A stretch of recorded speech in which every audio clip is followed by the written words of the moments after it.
요즘 중국 정부가 일본 여행과 유학을 자제하라는 공지를 잇따라 내고 있습니다. 표면적으로는 안전 문제, 외교 문제를 언급하고 있지만 이 정도 강도로 일본을 특정한 건 매우 이례적입니다. 겉으로는 단순한 공고지만 실제로는 중국 내부의 구조적 압력이 한계치에 도달했다는 신호에 가깝습니다.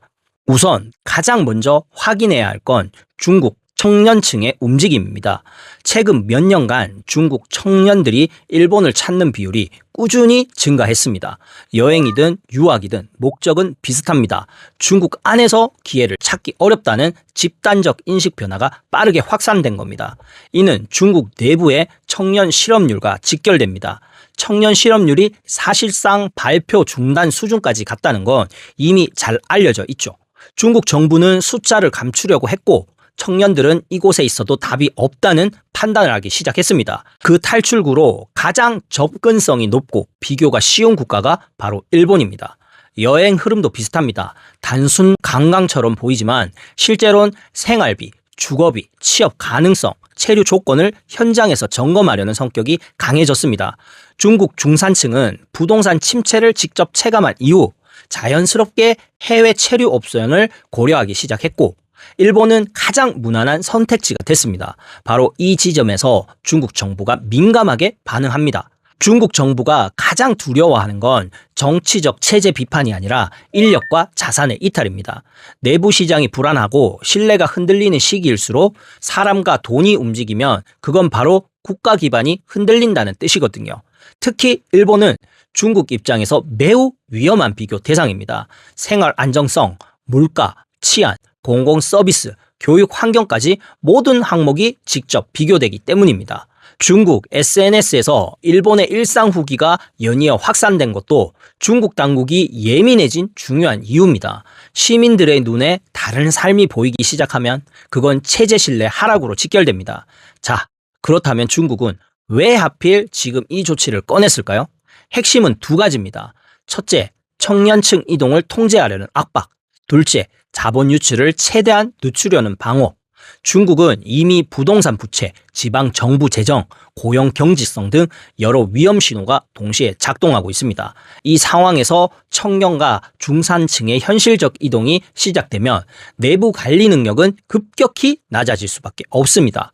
중국 정부의 이번 조치는 그래서 여행 산업을 조절하라는 행정 명령이라기보다 내부 유동성, 청년 인구, 중산층 심리 이탈을 최소화하기 위한 통제 신호에 가깝습니다. 특히 일본이라는 특정 국가를 지목한 건 그만큼 위험 요소가 명확하기 때문입니다. 일본은 거리도 가깝고 언어 장벽도 낮으며 실제 체류 비용도 중산층이 감당할 만한 수준입니다. 무엇보다 중국 시스템과 비교했을 때 바로 체감할 수 있는 안정성이 있습니다. 행정 투명성, 생활 인프라, 치안, 공공 서비스 같은 항목은 체류 3, 4일만 지나도 차이가 드러나죠. 중국 입장에서 이 비교가 더 위험한 이유는 최근 청년층 사이에서 가장 빠르게 확산되는 키워드가 도망갈 곳이기 때문입니다.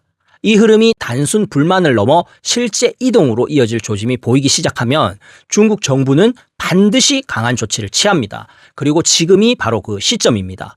중국 경제의 핵심 문제는 단순 경기 둔화가 아닙니다.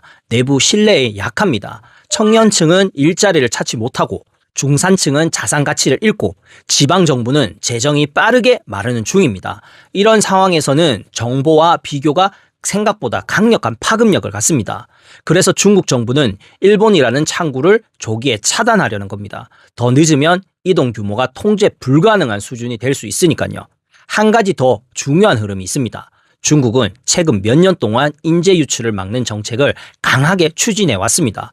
고급 기술 인력, AI 연구자, 공학 박사들의 해외 이탈이 늘어나면서 정부는 이들을 관리하는 별도 제도를 만들고 심사도 강화했습니다. 그런데 청년들은 훨씬 빠른 속도로 움직입니다. 특히 일본은 유학 비용과 입시 장벽이 낮기 때문에 중국 청년들이 현실적으로 갈 수 있는 가장 가까운 출구였습니다. 그래서 이번 조치는 청년층을 직접 겨냥한 성격이 강합니다. 결국 중국 정부가 바라보는 위험은 두 가지가 동시에 얽혀 있습니다. 사람의 이동과 돈의 이동. 이 둘이 맞물리면 인구 자본 기반이 약해지고 장기 성장률까지 흔들릴 수밖에 없습니다. 그래서 이번 일본 자제는 외교 갈등의 파편이 아니라 내부 긴장을 관리하려는 전략적 조치라고 봐야 합니다. 중국 내부에서는 이미 이탈 조짐이 여러 지표에서 동시에 감지되고 있습니다. 첫 번째는 인구 이동입니다. 중국 통계국이 밝힌 공식 수치만 보면 이동 규모가 크지 않아 보이지만 민간 데이터, 항공권 예약, 체류 비자 발급 추이를 보면 이야기가 완전히 달라집니다. 특히 2023년에서 2024년 사이 중국 청년층의 일본 단기 체류 신청이 급증했습니다. 일본어 학교 등록도 20에서 40% 정도 늘었고 일본 소도시의 임대 시장까지 가격이 오를 정도로 체류 수요가 확대됐습니다. 중국 정부가 가장 예민하게 보는 지점이 바로 여기입니다. 장기 이민은 통제가 쉽습니다. 하지만 단기 유학이나 어학 연수는 이동 허들이 낮고 속도도 빠릅니다. 게다가 일본은 안전하고 교육 인프라가 잘 갖춰져 있기 때문에 중산층이 자녀를 보내기 가장 편한 선택지였죠. 두 번째 징후는 해외 소비 급증입니다. 중국 소비가 내부에서 잘 돌지 않으면 정부가 원하는 내수 확대 정책이 성과를 못 내고 그러면 지방 정부 재정 압박이 눈덩이처럼 커집니다. 일본은 물가 대비 만족도가 높기 때문에 여행 지출 대비 체감 만족도가 중국보다 훨씬 높습니다. 중국 정부 입장에서는 돈이 밖으로 빠져나가는 걸 막는 것만큼 중요한 게 없습니다. 세 번째는 심리적 비교 효과입니다. 중국 정부는 이 부분을 특히 경계합니다. 왜냐하면 실제 수치보다 비교 서사가 훨씬 빠르게 퍼지기 때문입니다. 일본을 다녀온 중국 청년들의 커뮤니티 후기엔 공통된 문장이 반복됩니다. 환경이 너무 안정적이다. 사소한 서비스가 신뢰를 준다. 돈을 쓰면 만족도가 남는다. 이게 문제의 핵심입니다. 중국 내부의 불안과 피로가 쌓여 있는 상황에서 외부의 안정감을 체감하는 순간 사람들의 기대치가 바뀌기 시작합니다. 경제가 힘들어도 기대치가 유지되면 버틸 수 있습니다. 하지만 기대치가 외부로 이동하면 상황이 달라집니다. 이건 소비 심리, 자산 시장, 인구 정책 전부에 파급됩니다. 그래서 중국 정부는 이번 일본 여행, 유학 자제를 경제, 심리, 인구 3중 통제 패키지로 보고 있는 겁니다. 여기에 또 하나 중요한 배경이 있습니다. 중국 정부는 최근 몇 년 동안 내부 순환을 강조해 왔습니다. 즉, 소비, 투자, 고용을 모두 국내에서 돌려 외부 위험에 흔들리지 않는 구조를 만들겠다는 전략이죠. 문제는 이 내부 순환이 기대만큼 작동하지 않는다는 점입니다. 청년 실업률이 높고 중산층의 지갑도 닫혀 있으며 부동산 불신이 확대되면서 소비 회복 속도가 매우 느려지고 있습니다. 이때 해외여행, 유학은 중국 내부에서 돈이 돌지 않는 걸 더욱 악화시키는 요인이 됩니다.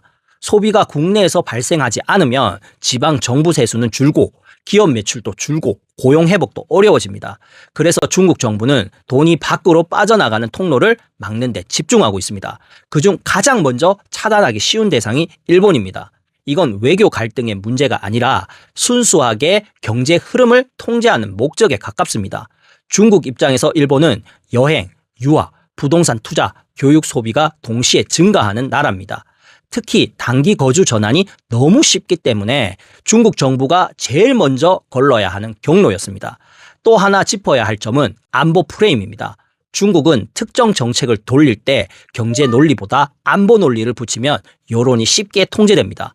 이번 발표에서도 일본 사회 위험 증가, 현중 정서 확산, 안전 문제 등이 강조됐습니다. 실제로 위험이 크기 때문이라기보다 국민 설득을 위한 서사적 장치라고 보는 분석이 많죠. 중국 정부가 최근 정책 메시지를 정리할 때 가장 많이 쓰는 키워드는 다음 4가지입니다. 안보 안정, 사회 질서, 이탈 방지, 해외 흐름 통제. 이번 일본 자제 공고는 이 4가지가 동시에 작동한 대표적 사례입니다. 여기에 더 큰 구조 문제가 있습니다. 바로 중국식 위기 통제 방식의 변화입니다. 예전에는 문제가 생기면 경제로 해결했습니다. 지출 확대, 부채 확대, 국유기업 투자로 밀어붙였죠. 하지만 지금은 구조적 제약 때문에 과거 방식이 먹히기 어렵습니다. 그래서 중국 정부는 정책의 방향을 밖으로 향하는 힘을 차단하는 쪽으로 옮기고 있습니다. 자본 통제, 데이터 통제, 정보 통제, 해외 이동 통제 같은 방식이 강화되고 있는 이유도 여기에 있습니다. 일본 여행, 유학 자제는 이 새로운 흐름의 첫 번째 신호탄에 가깝습니다. 이제 남은 질문은 하나입니다. 중국은 왜 지금 이 조치를 꺼냈느냐? 타이밍을 보면 내부 상황이 얼마나 복잡해졌는지 선명하게 보입니다. 첫 번째 이유는 중산층의 불안이 임계치에 다다랐다는 점입니다. 부동산 가격 조정, 지방 정부 부채 문제, 청년 실업이 한꺼번에 겹치면서 중국식 중산층의 핵심 자산과 미래 기대치가 동시에 흔들리고 있습니다. 이때 해외 이동 수요가 폭발적인 속도로 튀어오르기 시작했습니다. 두 번째 이유는 정치 일정입니다. 내년 중국 내부에 주요 회의와 인사조정이 예정돼 있어 당국은 안정적인 분위기를 만드는데 모든 신경을 곤두세우고 있습니다. 국가 이미지, 청년 민심, 중산층 불안 같은 변수는 이 시기에 절대 유출되면 안 되는 요소입니다. 세 번째는 해외 여론 관리입니다. 최근 서방 언론은 중국 청년층의 불안, 이탈, 유학 수요 급증을 붕괴 조짐의 지표로 해석하는 경향이 강해졌습니다. 중국은 이런 프레임이 외교에서 먼저 고착되면 자본 유입, 기업 투자, 외교 관계까지 영향을 받는다는 점을 잘 알고 있습니다. 따라서 해외 이동을 줄임으로써 불안 심리가 실제 이탈로 이어진다는 이야기를 초기에 차단하려는 목적도 있습니다. 마지막 이유는 중국 내부의 장기 전략 전환입니다. 앞으로 중국은 해외 이동, 자본 유출, 청년층 해외 편중, 정보의 외부 확산 이 네 가지를 매우 강력하게 관리할 가능성이 큽니다. 이번 일본 자제는 그 첫 신호에 가깝습니다. 특히 일본처럼 사회 시스템과 생활 만족도가 바로 비교되는 국가는 중국식 정책 통제에서 가장 먼저 조치가 내려지는 대상이 됩니다. 정리하면 이번 조치는 단순한 여행 경고가 아니라 중국 내부의 구조적 긴장을 외부로 세워나가지 못하게 막는 통제 신호입니다. 청년층 이탈, 중산층 심리, 자본 흐름, 비교 효과, 인재 경쟁력 저하 등 중국이 가장 민감하게 여기는 요소들이 한꺼번에 움직였기 때문입니다. 중국 정부는 항상 위기의 초기를 이렇게 설명합니다. 일시적 조치다. 하지만 실제 정책의 방향을 보면 이번 조치가 단발이 아니라 흐름의 시작이라는 점이 더 분명합니다. 앞으로 중국의 정책 중심은 나아가는 힘을 막고 안으로 향하게 만드는 것으로 재편될 가능성이 매우 큽니다. 해외 정보, 해외 소비, 해외 교육, 해외 투자 모두 점점 더 촘촘한 통제망 안으로 편입될 것입니다. 그리고 이번 일본 자제는 이 변화의 가장 선명한 첫 장면입니다. 오늘 이야기는 여기까지입니다. 다음에 세상의 이슈를 쉽고 재미있게 풀어드리겠습니다. 영상이 유익하셨다면 좋아요, 구독, 알림 설정으로 함께 해주세요. 저는 이슈와 이슈 채널의 행운파파였습니다. 감사합니다.